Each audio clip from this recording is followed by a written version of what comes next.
Madame la présidente, monsieur le ministre, mes chers collègues, à une époque où l'écologie n'occupait pas encore le cœur des politiques publiques, la Convention de Londres de 1972 a été l'un des premiers jalons internationaux en matière de protection du milieu marin. Ce texte pionnier posait alors un cadre à l'immersion de déchets en mer. Le protocole de 1996 est venu approfondir cette ambition en inversant la logique. D'une interdiction partielle, on est passé à une interdiction de principe, sauf exception strictement encadrée. Ces instruments ont permis de définir un cadre rigoureux pour la séquestration des déchets dans les formations géologiques sous-marines. Ils ont également instauré les principes d'une gouvernance environnementale moderne, fondée sur la précaution, la transparence et la coopération entre États. Aujourd'hui, le défi climatique impose d'aller plus loin. La France s'est engagée à réduire de 35% ses émissions de gaz à effet de serre d'ici 2030, avec pour horizon la neutralité carbone en 2050. Pour atteindre ces objectifs, la réduction des émissions à la source reste la priorité absolue pour les États comme pour les industriels. Mais elle doit être complétée par des solutions de captage, de valorisation et de stockage du carbone. Ces technologies ne sont pas des échappatoires, elles sont des leviers indispensables à une stratégie globale de décarbonation. Dans ce contexte, la ratification de l'amendement à l'article 6 du protocole de Londres prend tout son sens.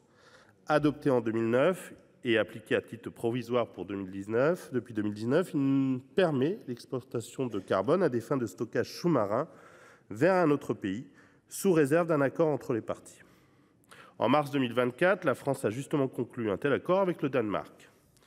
Ce projet de loi est important à plusieurs titres, pour notre stratégie climatique, pour notre trajectoire bas carbone et pour la préservation des écosystèmes marins. Il ne constitue pas une alternative, mais une option complémentaire à explorer dans le cadre de notre transition écologique. Il s'inscrit aussi dans un constat lucide. Dans sa stratégie nationale sur le CCUS, publiée en juillet 2024, la France n'a pas identifié à ce jour de capacité souveraine de stockage exploitable. Des études sont en cours, mais à court, voire moyen terme, la très grande majorité du carbone capté sur notre territoire devra être exporté, en particulier celui qui ne sera pas valorisé dans la production d'e-méthanol. L'accord avec le Danemark est donc utile, voire nécessaire, mais il met aussi en lumière nos retards.